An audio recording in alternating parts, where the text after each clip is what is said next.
Gaano bang ka-common ang ubo? Ang ubo, Marami bang nagkakaroon ngayon talaga? Opo, ngayon, no, actually, maraming nagkakaroon ng ubo ngayon, especially nasa kakatapos lang ng burn month, so parang taglamig. Ngayon, medyo actually painit na nga ang ano ngayon, ang panahon. So, usually, yung paggaling sa malamig na panahon, papunta sa mainit na panahon, yan, nagkakaroon ng changes. So, bakit nagkakaroon ng ganun? Usually, yung mga pasyenteng at this time, yung malamig na panahon, mas prone magkaroon ng sakit o flu. Yung titawag nating flu. So, yung kadalasan, doon nagkakaroon ng ubo. O minsan, nagtatrangkaso pa nga sila. Ayan. So, yung trangkaso, kasama lang ang ubo. Yes. So, kung para maintindihan po ng lahat, no, ang ubo ay actually sintomas siya ng isang sakit. So, hindi siya yung sakit. Hindi siya yung sakit. Yan. Hindi siya yung sakit. Linawin natin ang ubo at sipon ay hindi siya sakit. Siya ay simptomas ng sakit. Anong example ng sakit? Of course, ang pinaka-common na mga nagkukos ng ubo, number one is yung tawag nating flu. So, Yung common trangkaso. yung trangkaso, yung common flu, no? Or iba pang virus, hindi lang flu. So, ang flu, isa lang siya sa mga virus na pwede magkaroon na mag-cause ng ubo. Ang kadalasan kasabayan po nito, yung, of course, ubo, lagnat, nanghihina ang buong katawan, Masakit ang katawan masakit nila. ang katawan, Ulo. yes, yun yung mga commons, masakit ang ulo. May iba pang mga virus. Marami sila actually, mga tawag ko sa kanila, parang mga magpipinsan sila magpipinsan Oo. ng mga virus sila So, yung iba, Pinaka-example natin dito, Doc Mark, yung COVID. Kasi Yes. yun ang mas kilala nila Opo. Yung simptomas ng COVID ay parang trangkaso din. yes. So, Yan. ang pinaka-common sa COVID actually is ang pagkakawalan ng pang-amoy o panlasa. Yun yung medyo nagkakaiba sa COVID versus sa flu. Sa ordinary flu natin. Yeah, so mas madalas no, pag nagkakaroon ng flu, madalas yun yung sakit sa katawan, nagkakaroon ng joint pains din minsan, sakit ng ulo. Sa COVID, ang medyo kakaiba sa kanya. Although, pwede din magkaroon sila ng mga sakit sa katawan, lagnat, ubo. Ang medyo kakaiba is yung nagkakaroon ng nawawalan ng pang-amoy o panlasa. Yun Yes, so, totoo. kung may ibang sintomas kayo, kasabay nung nawalan ng lasa o nawalan pang amoy o walang panlasa, maigi baka kailangan nyo magpatingin o mag-test para sa COVID. Pero may COVID pa ba ngayon? Ngayon, yes, actually meron pa rin COVID, although hindi na siya as Katulad lala ng dati. nung noon na Nang dati nagkaroon ng namamatay pandemya. di ba? Opo. Totoo. So, at least walang banta ng another lockdown. Opo. Yan. Sana- Dahil sa sana wala trangkaso, naman. sana Wala wala. naman. Pero, ito bang trangkaso na ito ay totoong, sabi kasi, hindi raw siya umaalis sa isang bahay. Talagang uubusin niya yung mga tao sa bahay na magkaroon. Totoo po ba ito? Okay. So, ang flu o yung parang trangkaso na naiiwan sa loob ng bahay, no? Madalas nga, yung kakasabi ko kanina, during the flu season, tag-ulan o yung mga nagkakaroon ng mas maliit na spike during the cold season, bakit nagkakaroon ng ganun flu season, kumbaga? Oo, flu season, ito yung panahon na malalamig ang panahon natin malamig. Opo. So, bakit nagkakaroon ng ganun? So, number one, yung sunlight, konti lang. So, or umuulan mismo. So, madalas, ang mga tao, nasaan? Nasa loob ng bahay. So, pag nasa loob ng bahay, magkakasama yung mga tao, kahit hindi necessarily nasa isang kwarto. Pero yung hangin nila sa loob ng bahay. Yes, magkikita also. Magkikita sila sa kitchen, Yes. sa common areas, living area. Yes. So, pwede kasing malipat, no, yung flu or ma-contaminate yung hangin. So, ang tawag natin doon is yung airborne.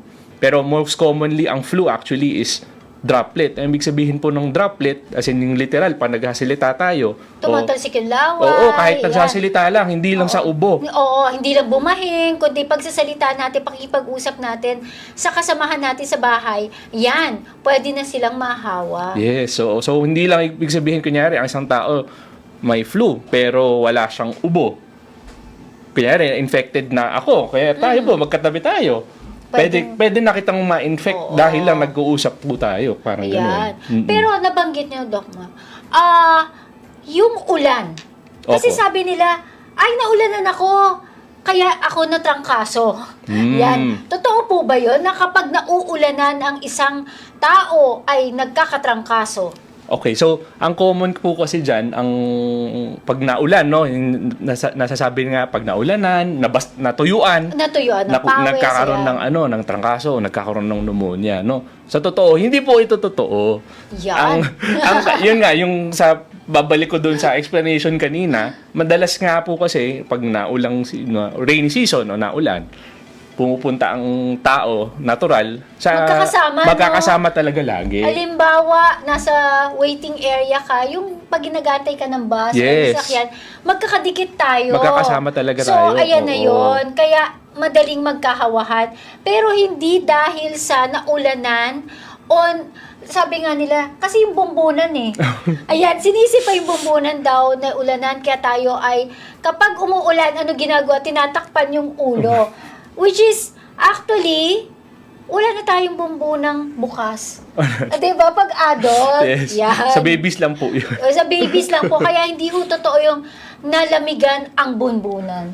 Yan, i-correct natin yan, Doc Maru. Anong mako-comment mo tungkol sa bumbunang nalamigan? So, yung mga ganun, yung mga nalamigan na bunbunan, ito po yung narinig natin sa ating mga ninuno pa. Oo. Sa ating mga ninuno, no? So, although may basis, kumbaga may basis nga, dahil nga umuulan, magkakasama lahat sa bahay, mas mataas ang tsansa na magkaroon o magkapasahan o i-transmit yung mga virus o bacteria sa loob ng bahay. Kaya nangyayari during the flu season, mas madalas tumataas yung mga kaso ng nagkakaroon ng ubo, trangkaso, pneumonia. Kapag halimbawa sa work area mo rin, especially Yes. magkakasama kayo, isang hall, isang office lang kayo, so ayan na yon. Hindi po dahil sa naulanan ka pagkatapos mo magtrabaho. Yes. So, yun, dahil- Nagkakaroon lang po ng parang association. Oo, o parang yan. iniisip lang, naulanan Oo, ako. kaya ako nagkatrangkaso. Nagkatrangkaso. Kaya ako inubos sipon. Pero hindi yan totoo. Nabanggit nyo rin po kanina na yung sa araw. 'Di ba? Kasi ngayon, medyo umaaraw na. Tapos na yung ating medyo malamig na season. Totoo ba na kailangan magpa-araw ng likod tuwing umaga para daw lumakas ang baga? Okay. So, yung pagpapaaraw, may konting, may konting, kumbaga, basis o scientific basis.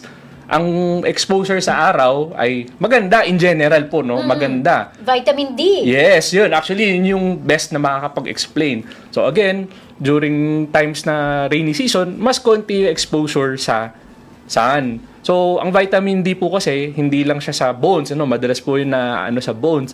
At ang vitamin D po mismo ay nakakatulong sa immunity. So, pag mas mataas ang vitamin D, most of the time, mas mataas din ang immunity natin against the common viruses. Yan, yung mga flu at yung mga pinsan niyang ng flu.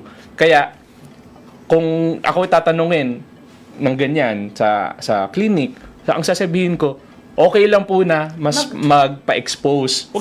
Sa araw. Pero may naman, oras. May oras yan. Kasi, syempre naman, kapag mga alas 11, alas 12 ka na nagpa-araw, sunburn na po abutin nyo doon. So, yung pagpapaaraw ng likod per se is okay. Because kailangan natin yung araw para sa activation sa vitamin D. Yes. And this vitamin D is very important sa ating immune system. Yes. Yung po yung explanation doon kung bakit kailangan magpa-araw. Not necessarily direct daw kasi sa baga eh. Hindi po. Yan yung sinasabi Hindi po. nila. Kaya gusto nila sa likod. Para daw matuyo yung mga plema sa likod. Yan ang sinasabi ng matatanda eh. Kaya kailangan daw magpa-araw. So ayan na, naliwanagan tayo. Bakit kailangan magpa-araw? Hindi ito para matuyo ang plema sa likod, kundi para sa immune system. Yes. Yan. Sabi naman, kapag pinagpawisan o natuyuan ng pawis, ay magkakanyumonya o hihina ang baga. Sabi ng iba ay kaya nagkakatubig pa yung baga. Okay. Dahil pinagpawisan at natuyuan. Totoo po ba ito? Yan, ito another common na misconception o parang napapag-associate, nasasama nila yung pag nabasa, natuyuan, nagkakaroon ng sakit. So again, it again boils down doon sa una kong nasabi. Madalas nagkakasama tayo pag nauulanan, nagkakaroon ng association lang. So ang sinasabi ko nga doon, ilang beses ka ba na ulanan or nabasa sa ulan, Oo. tapos ilang beses ka nagka-pneumonia? Kung out of 10 times ka naulanan, hindi ka nagkaroon ng pneumonia o isang beses lang, baka iba yung factor na nagkakaroon ng effect kung bakit kayo nagka-pneumonia. So, again, yung mas konting sunlight, yan yung mga factor. Nagkakasama-sama sa isang area, sa bahay man or sa work, yun yung nagiging more factor. Ang pinaka-importante ay natatransmit o napapasa yung virus o yung bacteria. Ulitin ko po, ang ulan, hindi po yan yung nagkukos ng infection. Yung Totoo. virus o yung bacteria mismo yung nagkakaroon ng yung nagkukos ng sakit. So, ayan po ha, malinaw. Hindi ang ulan ang dahilan ng inyong ubot sipon at nilagnat ka na mapunta sa trangkaso o pulmonya. Hindi rin yung pawis mo na natuyo ang dahilan kung bakit ka nagkaroon ng pneumonia.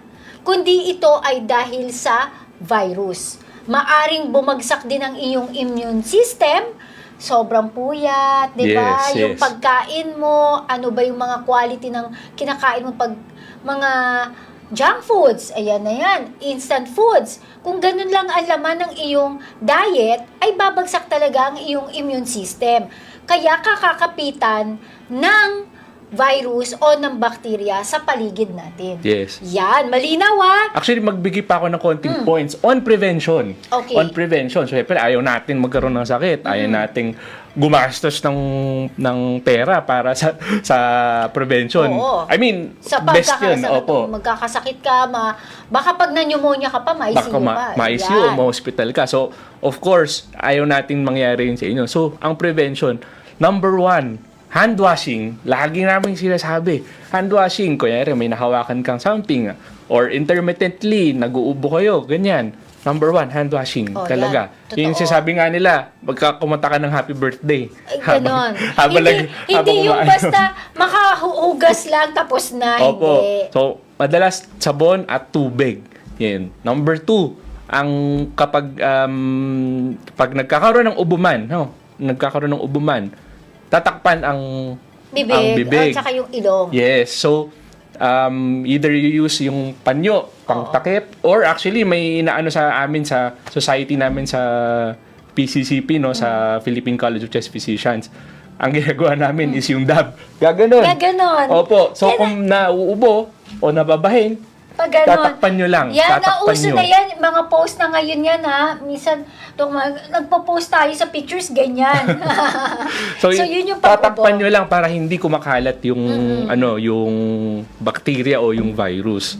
And of course, number 3, of course with the consult with your doctor, vaccination. Oo. So ang common would be flu at pneumonia vaccine. At of course, inirecommend pa rin namin is yung COVID. So, Tung COVID, marami na natapusan na malagyan eh. Yes. So, yung COVID po, the vaccine, safe po yan. Kasi marami nagsasabi kaya daw humina ang immune system nila at nagkasakit-sakit na sila dahil simula daw ng COVID vaccine. Which is, sa totoo lang, hindi po dahil sa COVID vaccine. Yan, dinawin natin yan. or sa flu, kasi halos pare-pareho lang naman po sila. Ang purpose pala ng mga vaccine na yan is to prevent na magkaroon kayo ng ganong sakit, or kung magkaroon man po, hindi siya kasing lala. Yes. Hindi siya kasing lala. Hindi po ibig sabihin na lagyan kayo ng vaccine, ay hindi ka na magkakaroon ng flu forever, hindi ka na magkakaroon ng pneumonia forever. Hindi po. Parang, kung bababaan niyo yung chance na magkaroon kayo ng sakit o ng flu o ng COVID o ng pneumonia, at kung magkaroon man, hindi siya magiging malala. Yes. Oo, yun. Opo. Na hindi ka para mamatay. Yun po yung purpose nun. So, ang flu vaccine ay binibigay natin tuwing kailan? Tuwing kailan. So actually, ngayon palabas na ang Actually, strain nag-aabang na kami. Opo. Yan, sa flu vaccine kasi lumalabas to usually ngayong by March. Yes, February, late February, Late tapos February. March, lalabas Kasi, na po ang... katulad ngayon, tapos na February, usually yan, March na yan. Yes. So, Yan, magkakaroon lalabas na, every year kasi nagre-release po ng mga bagong vaccine to cover yung mga strain o yung parang mga kakaibang mga strain na common for the year. Kasi po, importante to dahil yung ituturok na 2026 vaccine ng flu ay actually coverage to for the entire year. So, kung halimbawa ang tinurok sa'yo ay last January, 2025 pa yun. Yes. So, ang lalabas po, again, nililinaw natin, for the 2026 ay ngayon pa lang March lalabas ang flu vaccine. So, ayan po ha. At saka ang pneumonia vaccine, gaano bang ka-importante ito pneumonia vaccine at tuwing kailan binibigay? So, the pneumonia vaccine actually, it depends on what you have been given before. Ano yung nakuha nyo na dati. At kung wala pa, maraming available. No? Mga PPSV 23, Meron 13, 13. Prev 13, tama Yes. na, Prev 13, Actually, may mas bago pa yung PCV 20. O yan, may 20 rin nga. So, yan po ay magkonsulta po kayo sa inyong mga doktor para sa pagbabakuna ng anti-pneumonia. Hindi po ibig sabihin na hindi na kayo magkaka-pneumonia, ngunit mape-prevent po yung malalang klase ng pneumonia. O, malinaw yan ha. Kasi sasabihin nila, bakit ako nagkaroon? Samantalang may bakuna ako. Hindi po yun ganun. Laging in the milder version, pwede kang magkaroon. Yan. Doc, ma-discuss natin tong second-hand smoke. Okay. So, ano nga ba yung definition ng second-hand smoke at delikado ba to kaysa sa mismong naninigarilyo? Okay. So, ang second-hand smoke is yung exposure ng isang tao sa nagyoyosi. So, kunyari, ako ang nagyoyosi. Pag nagyoyosi ako yung first-hand smoke na kukuha ko.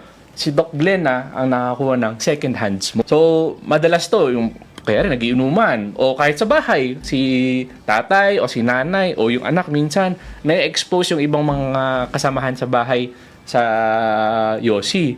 Masama ba ito? Yan yung madalas na tinatanong din sa amin, no? Yes, actually, may data, no, o parang evidence na sinasabi na mas masama pa nga ang second-hand smoke kaysa sa first-hand smoke. Minsan, yung apoy mismo ng nanagyoyosi, yun yung masama at yung binubuga ng nagyoyosi, masama din yun. So, paano siya naging masama? Tumataas ang chance na magkaroon ng sakit sa puso, mga heart attack, even stroke, and also lung cancer. So, parang para kang nagyoyosi pa din. Halos yung effect niya, halos nagyoyosi, parang nagyoyosi ka din. Lalo sa mga bata rin, ano? Yes. Kapag sa bahay, meron kang naninigarilyo sa bahay, hindi mawala ng ubot sipon yung mga membro ng pamilya. Kasi nga, parang yung effect niya halos parang nagyoyosi na din. So kahit kunyari ako yung nagyoyosi, si Dr. Glenna yung si Dr. Glenna hindi nagyoyosi. Naamoy ko lang yun. Naamoy lang niya o nalalanghap niya yung... May exposure lang ako dun sa amoy ng sigarilyo, pwede rin ako magkasakit. Ganun din, same yung effect ng nakukuha ng nagyoyosi mismo kumpara sa hindi nagyoyosi na na-expose lang doon sa yosi. Paano kung vape naman? Ayan. So, madalas din natanong po yan kung may mga pasyente kami na gustong tumigil magyosi. So, maganda yun, maganda. Pero, gusto nilang sasabihin, itatanong lang, pwede po ba yung vape para pantigil magyosi? No, actually, ang marami na ding datos ngayon tungkol sa vape na hindi ito nagiging maganda or hindi siya magandang way to quit smoking. Doble yung samang effect niya kasi ang dami ding chemical na doon sa vape mismo. Ang daming mga substances doon na masama din. Although ang data mas konti pa lang kasi a few years pa lang ang ang vape kumpara sa sigarilyo na ilang daang taon nang meron. Parang madami na. pa. Oo, meron ng ganun. So madalas nadodoble yung risk nila. Actually, may mga cases na nga dito sa Pilipinas yung tinatawag nating e-valley o yung e-vaping induced lung injury, ang nagkakaroon ng popcorn lang. Nasisira basically yung baga nila dahil sa pag-vape. At madalas actually, mga bata ito, mga 20s. Yes, 20-year-old totoo yan lang. ha. Hindi kami nananakot, pero totoo. Totoo po. Ako mismo, personal, dalawa na yung nakita ko sa health center na ganyan. 20s pa lang sila. Bata lang sila. E-valley na sila. E-valley is a kind of disease ng lung. Ibig sabihin nasira na yung kanilang baga dahil sa vape. Yes. Pero yung usok ng vape din, na malalanghap as a second-hand smoke, pwede pa rin maka-infect. Wala pa masyadong data on this. Wala pa masyadong data. But of course, we suggest or we recommend na you don't smoke or you don't use the vape. Kapag merong ibang tao, kasi yung usok talaga, mausok eh. Meron pa nga na usok, wala nang usok ngayon yung vape. Pero kung ano man yan, still chemicals po siya. Yes. So, yung campaign natin against it, nasa sa inyo na kung ano yung gusto nyo mangyari sa buhay nyo. Kasi hanggang paalala lang kami bilang mga doktor, pero yung choice pa rin kung gagawin mo to, alam mo masama, ay bahala ka. Pag nagkasakit ka na, dun mo maalala, sana hindi ako nag-vape o hindi ako nanigarilyo. Pag may sakit ka na at nahirapan ka ng huminga. Opo. Totoo yun. Actually, may example nga po ako, may pasyente ako nagsusmoke. Sabi ko, nako, lolo, in a year siguro masastroke ka. And true enough, 1 week after, literal, 1 week after, na-stroke siya. Ayun. So, sabi ko, ayun, napatigil siya. No follow-up ko, napatigil siya mag-isip. Sabi ko, ayun, hinintay pa natin ma-stroke kayo bago kayo tumigil. Kasi akala nila, safe na safe talaga yung vape. Pero ang totoo, hindi po siya Hindi safe. siya safe. Lagi natin inuulit yan na smoking ay mayroong corresponding na pwedeng gawin sa ating katawan, hindi lang sa baga, kundi pati sa ating puso at yun nga, sa stroke. Yes. So, ayan. Eto, Doc, marami nagtatanong, kasi ang ubo ngayon, ay nako, tumatagal. Yes, okay. At saka, eto, iinom na lang sila basta-basta ng gamot dahil nabibili lang over the counter. Eh, di ba, ang dry cough ay iba ang gamot sa maplemang ubo. Linawin natin, definition muna, isa-isahin natin. Dry cough, paano ba nagsisimula ang ubo? Ito ba ay maputok agad o masakit, maganit, o paano? Okay. So, ang ubo, again, sintomas siya ng isang sakit. So, hindi siya sakit mismo, sintomas siya ng sakit.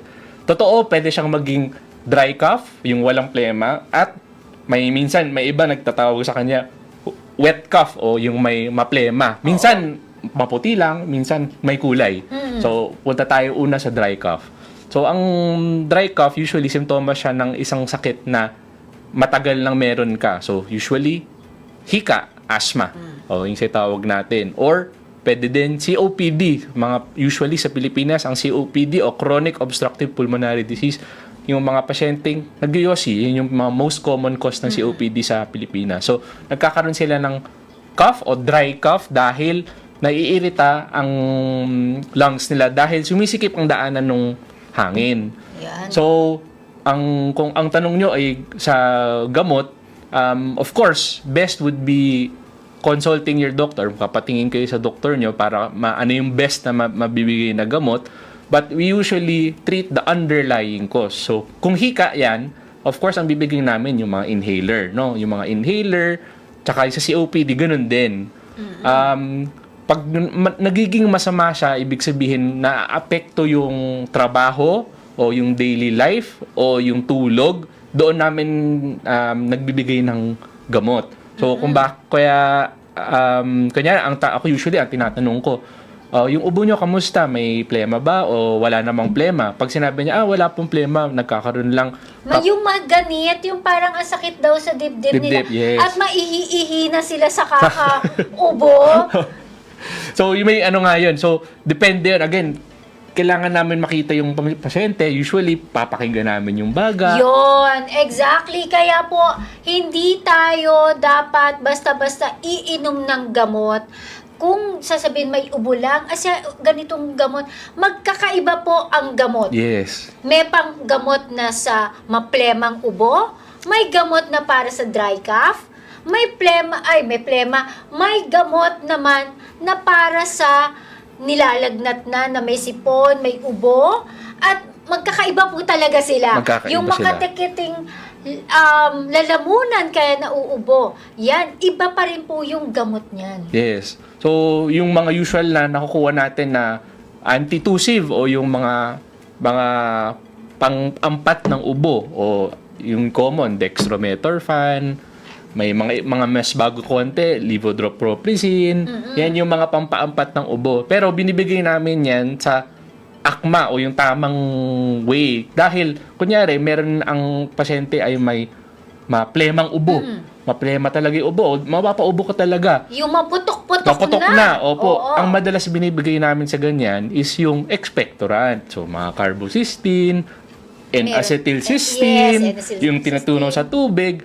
Bakit? Para malabas yung plema. So, mas importante sa amin na malabas yung plema kaysa sa hindi. Dahil, kapag naipon naman yung plema sa loob, malaking problema yan. So, pag isipin nyo, marami kang plema, ayaw mong maubo. Kapag pinatigil natin yung ubo, masa-stuck yung plema sa loob ng baga. At marami pang magiging problema yung na-stuck na plema na yun. Kaya madalas, ang ini-explain ko sa mga pasyente, meron po kayong, let's say, meron kayong pneumonia o bronchitis. So, yun yung madalas maplema. Madalas yung maraming plema yun. So, bibigyan kita ng pampatunaw ng plema para malabas mo. Yes, pampalagnaw. Lumalagnaw. Mucolytic siya. Yes. Palalagnawin yung plema para mas madali mo siyang ilabas. Yes. Yun po yung action nung gamot. Kasi, Doc, minsan sasabihin nila, uminom po ako ng gamot, pumutok po yung ubo ko. Ngayon, inuubo na ako. Yun nga yung effect ng gamot mo. Pinaputok yung ubo mo para mabilis mo siyang ilabas at huwag siyang mapuno sa iyong baga at manatili dyan sa iyong dibdib, kaya bibigat yan. Yes. Kaya kailangan lumabas. Huwag kang mahiyang ilabas. Actually, yung sinasabi ko sa mga pasyente na mas gusto kong inuubo ka at nilalabas mo kaysa sa hindi ka umuubo. Oo. Kasi ang ibig sabihin nun sa akin, kaya rin may pneumonia ka tapos hindi ka umuubo. Ibig sabihin, may problema yung reflex ng ubo mo. Baka may iba ka pang problema at hindi mo nalalabas yung plema. So pag na-stuck yung plema doon, pwede siya magbara. So isipin niyo para sa tubing o sa may tubero. tubo, oo. Oo, kasi puro tubo yung baga natin puro tubo yan. So isipin niyo kung may bara dyan, so, parang pag nagpa-flash ka, hindi siya lumalabas o hindi siya bababa. So ganun din yung sa baga, pero baliktad, palabas kasi sa atin Oo. So kung na-stuck siya yung maduming plema dun sa loob, pwedeng maging cause pa yan ng further pneumonia o minsan may parte ng baga na nagko-collapse, tawag namin atelectasis doon. Pag sobrang dami talagang plema. So malaking problema Kasi din mahirapan ka na huminga. Oo. Yan. Doc, eto, yung mga sinisipon, di ba kalimitan inuubo na rin? Yes. Ito ay dahil, sabi nga natin, ang sipon at ubo, magkasama lagi yan eh. Kasi ang explanation po dyan, pwedeng magkaroon ng post-nasal drip. Yes. Okay. So, Good. i-discuss po natin yung post-nasal drip na naging ubo. Okay. So, ang post-nasal drip, is yun yung parang may mucus o parang May mga sipon. May sipon na pupunta sa likod ng throat natin. Kaya post-nasal sa likod ng throat. Kaya parang pag may sipon ka na, ay lumabas sa ilong mo, hindi mo may singa, pero parang may plema na nasa lalamunan, Nasa nalulunok mo, Yes. na nararamdaman mo, na parang madikit. Yan yung sinasabing post-nasal drip. Yes, post-nasal drip. So, pero ang term na ginagamit namin ngayon currently, mas bago, upper airway cuff syndrome actually. Wow! So, medyo kakaiba. Oo. Upper airway Cuff syndrome. cuff syndrome. Opo. Pero ang madalas nga kasi medyo naiintindihan ng tao is yung post-nasal drip. So, ano yung nagkukos ito? Usually, yun, mucus sa likod ng throat, pupunta sa throat. Dahil napunta sa throat, naiirita, kaya nag-uubo. Ang minibigay namin, na usually na nagkukos nun, ang gamot na binibigay namin doon usually is yung nasal steroids at minsan antihistamine as well. But again, mas magandang magpatingin muna kayo sa doktor before getting these medications Yes. by yourself. Kasi baka pala akala mo post-nasal drip yan. Yun pala, baka flu yan. O baka Oo. bronchitis yan, baka pneumonia yan. Magagamit ka ng gamot na hindi tama para doon sa sakit na meron ka. Kasi kalimitan ngayon, ite-text, Dok, may ubo ko, anong gamot? Ang sagot po namin dyan, kailangan ko mapakinggan yung likod mo. Yes. Hindi komot, ikaw ay inuubo, bibigyan ka lang namin ng gamot. So, wag po kayo magagalit kapag kami ay sasabihin, you have to see us kasi pakikinggan yung likod mo. Hindi basta-basta binibigay ang mga gamot. Depende nga po yan, inuulit natin. Depende sa tunog ng ubo, depende sa ubo mong maganit, maplema, depende riyan, may lagnat ka na ba? At lalo na, depende sa tunog ng iyong baga. Kaya, napaka-importanting magpakonsulta. Yan. Yes. So, Doc, may question pa ha. Pag tumatagal ba yung iyong ubo, masama po ba yun? O ito ay senyales na pagaling na? Kasi uso ngayon, 2 weeks, 3 weeks ang ubo. Okay. So, dito sa atin, ang may definition ang ubo o ang cough, no? Medyo iba sa Pilipinas compared sa US, ganun. Dahil sa atin, may isang sakit na very common na especially pag ang ubo mo umaabot na ng 2 linggo o higit sa 2 linggo. So, nagiging chronic na yung cough, no? So, pag mayroon ka ang cough na umaabot lampas ng 2 linggo, automatically isipin namin, halos TB. Oo. Kasi sobrang common ng tuberculosis dito sa Pilipinas kumpara sa ibang bansa. So, especially sa US, sa Europe, very uncommon sa kanila yun. Sa atin, common ang tuberculosis. So, pag ang ubo hindi nawawala, even if nakapagtingin ka na sa doktor nyo, Nag-antibiotics ka nag-antibiotics na kayo, may mga gamot na kayong iniinom, hindi pa rin nawawala. Lagi na ang pag nag-consult kayo, isipin lagi ng doctor nyo TB. So usually i-refer kayo sa TB dots o yung TB-DOTS, usually sa mga city health offices O yon. sa mga health centers, Yes, mga health meron center. po niyan, libre lang ang pa-exam. Yes, libre. So, i-test yung plema nyo kung may TB o hindi. At doon magsisimula yung ibang workup pa. Kasi, hindi lang naman TB, of course. Pwede siyang hika. Kung nag-yosi ka, Allergy. pwedeng COPD. Yes, allergies as well. Pwede din po yan. Yung post-nasal drip, pwede din. Or yung iba, minsan allergic cough. Kumbaga, ang cough kasi sobrang daming sakit na pwedeng Dahil simptomas lang ang siya. ubo Tama. ng isa pang sakit. Ito pa, Dok, yung mga mahilig sa kape, yung mga may acid reflux, Yes. yung mga medyo nasakit yung sikmura, tapos magkakaroon ng hyperacidity, pwede rin mag-cause ng ubo. Yes, actually, very common din yan, no? Yung acid reflux na yan, kasama yan sa mga iniisip din namin lagi. So, madalas itatanong namin, nagkakape ba kayo? Mahilig ba kayo sa mga citrus na Yung mga pagkain, mga juice, Kahit ganyan. mga sabihin kalamansi juice po, dahil para lumakas ang resistensya, laban sa ubot sipon, minsan ito po ang nagiging dahilan Yes. upang tayo ay maubo. Kaya yung mga pasyente ko minsan na may acid reflux, or may cough pala, tapos iniisip ko baka may acid reflux din to, ipapatigil ko sila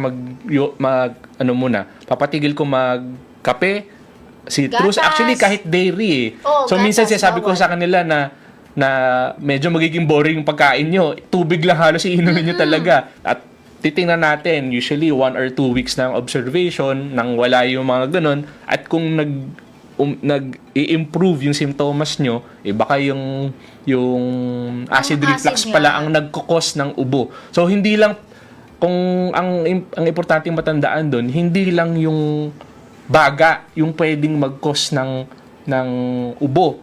Pwedeng ibang system din, kunyari, Yes. yung Tiyan. tiyan.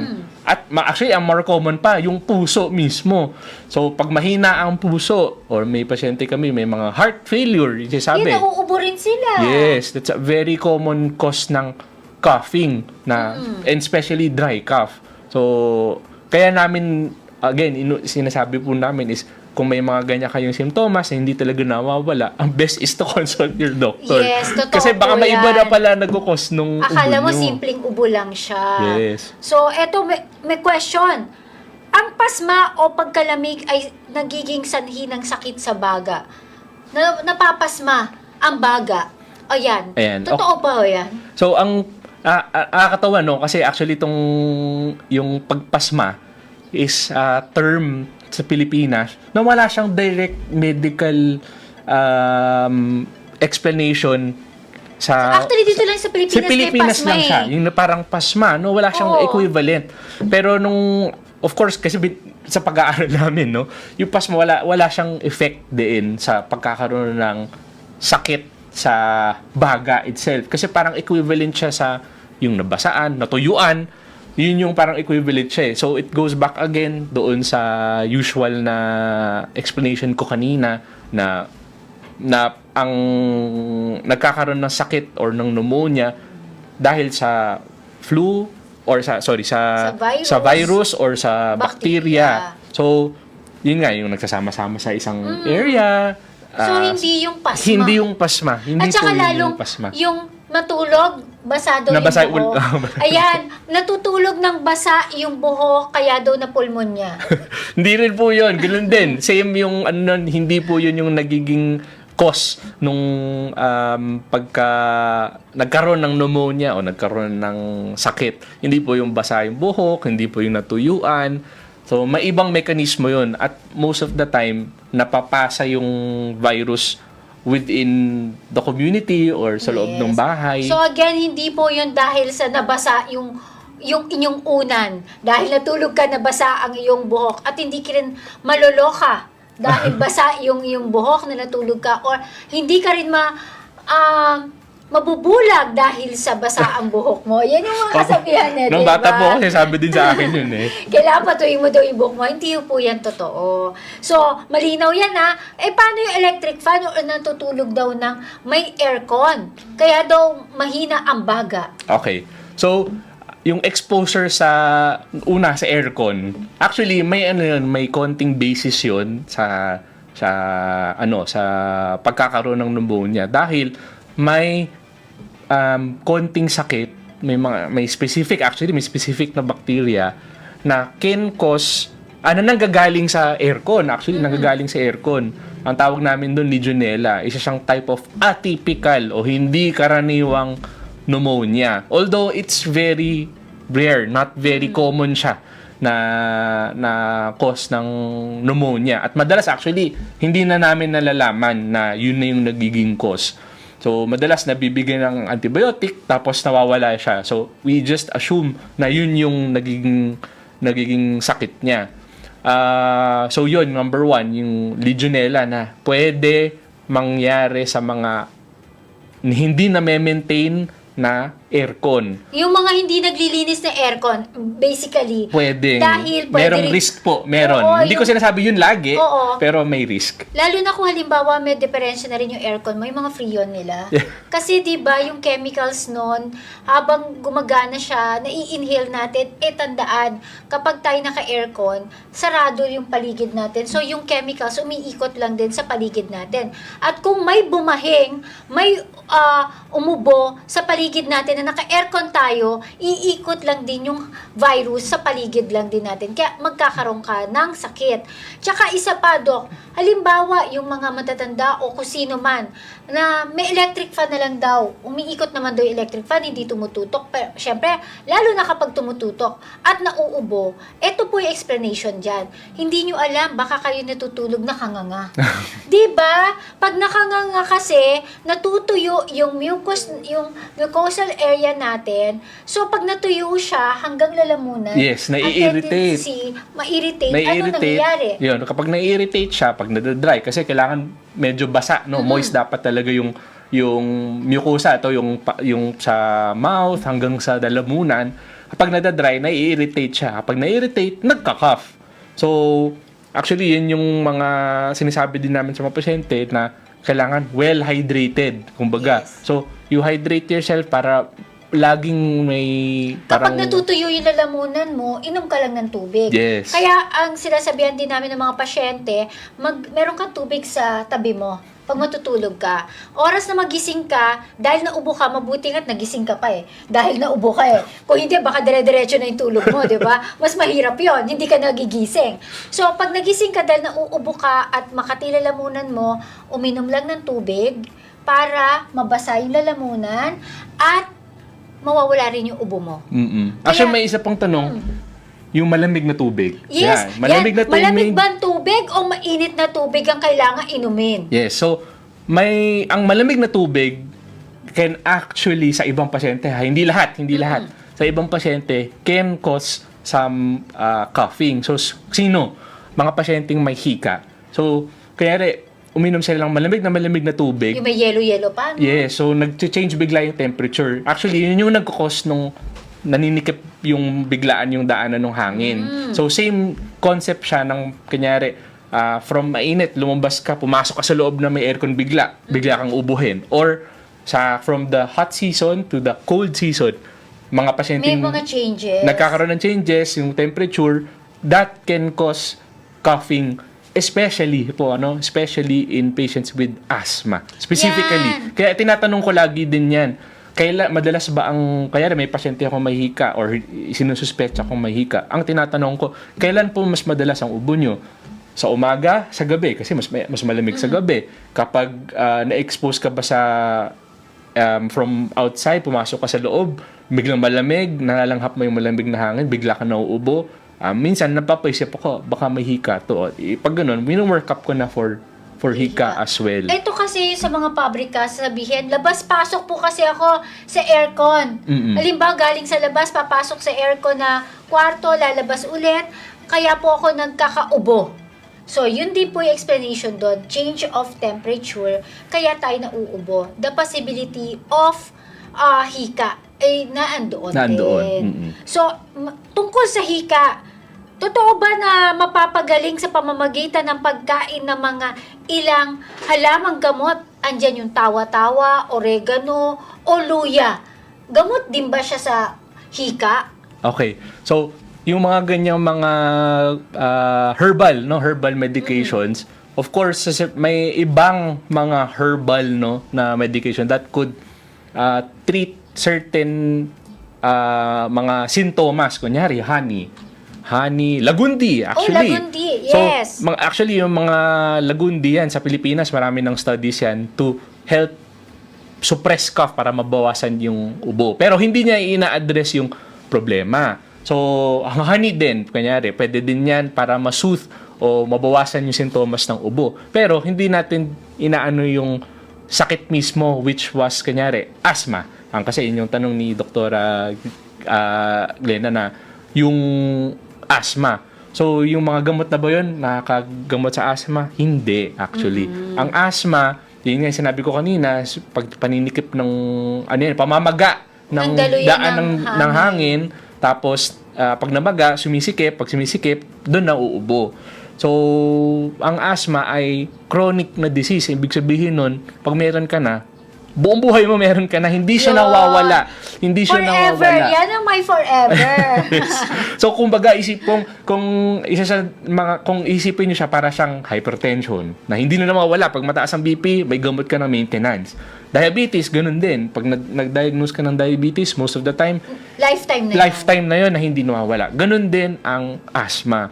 So, lifetime na meron kayo. Ang goal lang namin as your doctors would be makontrol. Yes, exactly. Makokontrol yung simptomas ng hika mo at babawasan yung pamamaga ng daluyan ng hangin para hindi siya sumikip. So, dun pumapasok yung gamot na inhaler. Ang pinaka-importante dun sa inhaler nyo is yung may steroid. Oh, yeah. This is for asthma po, sa mga may hika.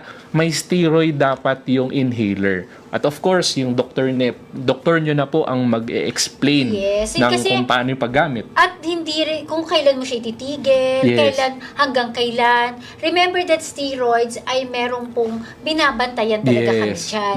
Hindi po siya basta-basta, ay gusto ko lang kasi inubo ko ngayon, magpa-puff ka. Hindi yan basta ganun. Opo. So may ways po kaming i-explain sa inyo. Minsan, yung pag nagsimula ng inhaler, 2 beses sa umaga, 2 beses sa gabi. Tapos pag nakokontrol na, babawasan namin 1 beses sa hapon, 1 beses sa Kaya gabi. importante follow up. Yes, yun yung sasabihin ko, yung follow-up. Kasi pag nakontrol yung mga pasyente namin may hika, pag nakontrol na yung mga sintomas, most of the time, kaya namin ibaba yung dose ng gamot nyo. So, as needed na lang. Pero hindi nawawala, as needed, meron pa din. So, may forever talaga kayo ng hika. At anytime, pwede ka ring ma-trigger na magkaroon ng atake ng hika. Lalo Yes. na yung mga, siyempre may aso pusa tayo ngayon, mga fur parents dyan. Bakit hindi nawawala ng ubo at sipon? Bakit hinihika pa rin kahit may panggamot na? Yung pala, yung aso, no? Yes. Actually, yung exposure, yun yung importante, exposure po. So, kasama yan sa mga tinatanong namin. Meron ba kayong mga pet sa bahay? Meron ba kayong mga bagong detergent? Yes. May bagong linen ba kayo na anong exposure nyo sa trabaho? Tinatanong ko, ano ba ang trabaho nyo? Kung nasa pabrika o nasa construction, gumagamit ba kayo Alikabok. nung PPE, yung mga maskara? mga mask. Tama ba yung maskara na ginagamit? Actually, kaya pag nagtatanong ako sa pasyente, at tagal ko kasi ang dami ko tinatanong. Marites na marites ako eh. Ang dami ko tinatanong talaga. So, kasi lahat yun, kailangan namin makontrol, kumbaga, at makapagbigay kami ng tamang rekomendasyon para hindi maulit-ulit yung Pag-atake hika. ng hika mo. Yes. Tapos, isa pa ha, eto, yung mga bahay natin, na especially kapag luma, yung merong molds Mold. na tinatawag, black molds po yan. Mm-mm. Kaya tingnan nyo yung mga paligid nyo, yung kisame nyo, o yung inyong pader, kapag ito ay may natuklap na, may umangat na dyan na parte, tapos akala mo alikabok lang siya, pero yun ay black molds. Yes. And these black molds can trigger also ubo at sipon. Yes. Actually, may specific na sakit yun. Tawag namin ABPA. Medyo advanced na yun, no? Pero yung mold na yan, yung exposure sa mold na yan, can cause your asthmatic na symptoms. Kasi sa sobrang tagal na sa bahay, kunyari, lumang bahay, sa bahay ni Lola, bahay ng mother niyo, nakikitira kayo. Matagal na kayo nandoon, ilang taon na kayong na-expose doon. Yung mold na yan, na nalanghap nyo every day, 20 years, 30 years nyo nang lalanghap, nagkakaroon ng epekto yan sa baga. Yun, So, totoo. eventually, yun nagkukos nung Pabalik-balik mong ubo at Yes. sipon. Na kahit na gamutin, bakit hindi nawawala?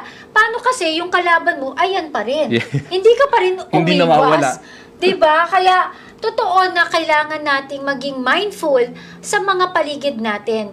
Yang ubo at sipon ay simptomas na nagbabadya ng isang sakit na kailangan lang ipa-check up natin upang malaman talaga at maging angkop ang anong gamot ang ibibigay. Kasi ngayon uso yung mga bibili na lang ako ng ganito o kaya papatakan ko lang na oregano tapos na yan. Pero actually yung luya is effective eh. Yes. Ito ay bakit naging effective? Kasi liquid. 'Di ba? Sabi nga natin, ang liquid ay nakakatunaw ng plema at kapag natunaw yung plema mo, mas mabilis mong mailabas at gusto nga natin palabasin yung plema. At isa pa, since yung maanghang siya, masarap siya sa lalamunan. Humahagod. May Ika konting nga. anti-inflammatory din nga po actually ang luya actually. So may iba kumbaga nasusuth yung pag-ubo. And kahit ako sasabihin ko sa mga pasyente ko, kung sa tingin nyo kung sinasabi nila sa akin na, Dok, pag uminom ako luya, nababawasan. Sasabihin ko, okay, kasi wala namang masama talaga sa Wala luya. namang masama sa luya. Wala masama sa luya, okay lang. Pero syempre, gagamitin natin, kunyari, ang cause ng ubo mo is may pneumonia. Syempre, kailangan mo ng antibiotic. Yes. So, hindi luya lang talaga. hindi lang luya. Oo. Or kanyari, may hika ka. Kung may hika ka, kailangan mo yung inhaler. So, Uy, sasabayan natin lang ng yun. luya. Oo. Yan. Dok, paano kung halimbawa gumaling na daw, may antibiotic siya? In 3 days, okay na siya. Pwede na bang itigil yung antibiotics niya? Okay. So, ang antibiotics usually, specifically sa amin, sa baga. So, may mga takdang oras siya. Kumbaga, may hangganan na binibigay namin. Usually, 5 days yan ng antibiotics. Actually, kahit nasa loob ka ng hospital o yung sa swero, usually, ang duration namin yan, mga 5 to 7 days, ganyan, yung binibigay namin. Kung tableta man o swero. So, ang importante is matapos siya. So, ibig sabihin, kunyari, ang tanong ni doktora kanina, 3 araw pa lang, okay na. Titigil ko na kasi baka magka-resistance. Yung Oo. tinatakot nila minsan parang may resistance. Ang sinasabi ko is wag tapusin niyo yung 5 days para siguradong maubos yung bacteria doon sa loob ng baga. Tapos, magka-follow up tayo after para malaman natin. So, may mga ibang tanong din pag nakita sa x-ray yan. May nagka-pneumonia sa x-ray. Tatanong, Dok, mawawala ba yung pneumonia sa x-ray? Sabihin ko, yes, eventually mawawala yan. Pero hindi yan after 5 days mawawala. Kailangan, usually mga 4 to 8 weeks bago mawala yung signs ng pneumonia. So, sa x-ray ha. So, kunyari, mayroong nagka-pneumonia ka na sa x-ray, after 8 weeks mo siya mawawala. So, after the 8 weeks doon na mawawala yung pneumonia sa x-ray. And may isang very common concern din is yung kunyari, nagkaroon ng pneumonia o nagkaroon ng flu. Nagkakaroon ng ubo kahit kahit tapos na yung sakit. So, let's say, nagkaroon ka ng pneumonia o flu for 5 days, pero yung ubo mo, 1.5 weeks na may ubo ka pa din. Ang mas importanteng papansinin natin doon is, kamusta yung ubo mo kumpara nung nagsimula yung sakit mo kumpara now. Kung nababawasan na siya, then it's a good sign. Actually, yung ubo mismo after an infection is a good sign of recovery. Ibig sabihin nun, yung lungs gumagana na ulit. Yes. Kumbaga, yung may mekanismo kasi yung baga natin na tinataas, may silya, yung parang may buhok sa loob ng ano natin, tinataas yan ng baga natin mag-isa yung plema. Para lumabas, yun. Kaya may ubo. Kaya masasabihin ko talaga sa pasyente, pag may ubo ka, mas gusto kong may ubo ka kasi alam kong gumagana yung baga nyo. Kesa sa tatanggapin na lang niya, papasok na lang ang papasok sa inyong baga, may ipon siya at lalo madadamage yung baga. Yes. Yan. So, yun yung importante po. Kailangan, sasabihin ko lagi sa pasyente ko, konting pasensya. Dahil yung ubo mo minsan, aabot yan actually kahit up to 6 to 8 weeks after your initial na sakit, na infection. Hindi agad-agad mawala yan. Siguro may mga ilang linggo pa yan bago mawala totally yung ubo mo. Kaya yung sinasabi natin na matagal ngayon ang ubo dahil kapag ikaw ay natrangkaso, hindi agad-agad mawawala ang ubo mo. Kahit natapos mo na yung gamutan mo. Yes. Ang importante, ikaw ay inuubo pero hindi na kasing dalas nung una. Minsan ay pasulpot-sulpot na lang, na makati-kati na lang yung lalamunan mo. It's a good sign, pagaling ka na. Yes. Maging pasensyosa lang tayo na talagang dadaan sa ganyan, ngunit pagaling ka na. Hindi mo na kailangan ng gamot pa na kasunod. Maaring ang mga antihistamine na lang, pag nangangati lalamunan. At eto pa, minsan, inuubo. Simula pa lang ng ubo. Dok, ano na ang antibiotics ko? Yan, di ba? Opo. So, hindi po lahat ng ubo, gamot ay antibiotic. Actually, most of the time, let's say, meron nga kayong infection. Let's say, flu. Ang flu, hindi po gamot ang antibiotic. Yes. Actually, walang epekto ang antibiotic sa flu o sa mga sa virus, wala po. Although may mga antiviral, yes. Pero kaya nagkaroon kayo ng flu pero humihingi kayo ng antibiotic, hindi po yun yung gamot. Ang best po talaga is makita namin kayo, kaming mga doktor, makita namin kayo to see flu ba yan or virus ba yan o bacteria ba talaga yan. Madalas may workup yan, x-ray, may CBC, para makita namin kung may virus ba ang nagkukos talaga o bacteria. Most of the time, actually nga, not bacteria ang nagkukos. Ang mas toxic actually ang bacteria na cause ng pneumonia kaysa sa virus. Marami, especially sa mga matatanda, pag nagkaroon ng bacteria sa lungs o ng pneumonia, na-admit kasi mahinang-mahina, nahihirapang huminga, bumababa yung oxygen. So, yun yung mga usual namin. So, hindi po lahat ng ubo, gamot, ay antibiotic, hindi po. Yan, ha? Kapag may ubot sipon, ano ang dapat gawin at ano ang dapat gawin ng pang-iwas rin? Okay. So, may ubo at sipon, pag best, of course, especially kung matagal na siya at hindi talaga nawawala, most of the time sa ating mga Pilipino, tayo yung gagamot natin sarili natin, mag-over the counter, gagamit ng herbal. Okay, sa totoo, okay lang yun. Basta nababawasan, nawawala. Kung hindi talaga siya nawawala at medyo masama na, apektuhan na yung buhay nyo, hindi na kayo makatrabaho, hindi makatulog, ay maganda magpatingin sa, of course, sa doktor nyo. Kung sino man ang doktor nyo, patingin kayo para best address yung mga problema nyo. Prevention, yung mga usual na prevention. So, be mindful dun sa exposures natin. Iwas ng yosi, number 1. Iwas Yes. ng yosi. Hand washing para mag-prevent ng pagpasa ng flu o ng bacteria.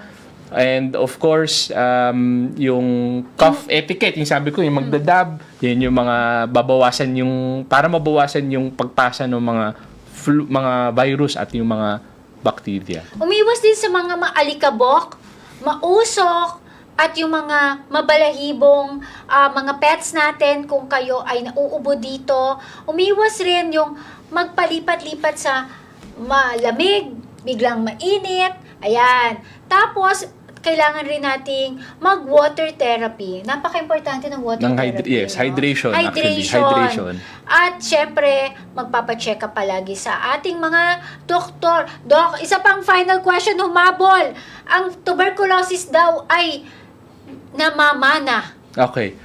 Ang TB po ay caused by bacteria. So, yung bacteria na yan, hindi namamana. Although, yung TB is again, sinabi ko kanina, very common siya sa Pilipinas, no? So, lagi namin iisipin yan pag tumatagal na yung ubo nyo ng 2 linggo. So, hindi siya namamana. Ang cause niya is a bacteria which is usually transmitted pag sa mga pasyenteng may TB at nagka-cough. Usually, baka naiisip kasi na mamana kasi nasa Dahil same Oo. household, nasa parehong kayong bahay. O kaya na-expose kayo lagi doon sa bahay na yon, sa pasyenteng yon. So pag na-expose ka, pwede ka magkaroon. Ang best way to prevent this is, of course, pag may kilala kayong may TB, is actually matingnan sila ng mga natin sa TB dots, yung mga doktor natin sa TB dots, is matreat yung TB nila at ma-screen lahat nung na-expose doon sa Para hindi TB. sila manghahawa din. Yes. So again, ang tuberculosis po ay hindi namamana, ito ay napapasa.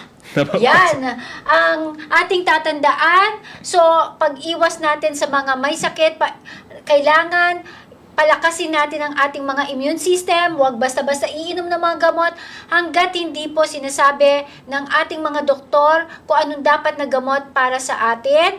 At napaka-importante, hygiene, pagkain natin na masustansyang pagkain, matulog palagi, magpa-araw din sa tamang oras, at syempre ang magpapahinga. Maraming salamat po, Doc Marcos Brillantes, isang pulmonologist. Saan po kayo makikita at matatagpuan? Hahantingin kapag may ubo. So, affiliated po ako sa Perpetual Health Medical Center dito po sa Binyan, Binyan Doctors as well, and sa UniHealth Southwood dito rin sa Binyan. Tapos, ang clinic po namin is dito sa may Morales? Sa may tapat po ng Morales, at in a few, actually next sa March, simula din ako sa UniHealth Southwoods, and meron din kami clinic sa Carmona, Cavite, along Loyola Street po. Ayan po. Maraming salamat, Dr. Marcos Brillantes, isang internal medicine and pulmonologist na kaagapay natin sa mga sakit sa baga. Ayan, maraming salamat po sa inyong pakikinig at napakabilis talaga ng ating oras, at sana marami kayong natutunan, at ang aming laging sinasabi, bantayan ang ating kalusugan upang ang sakit ay maiwasan.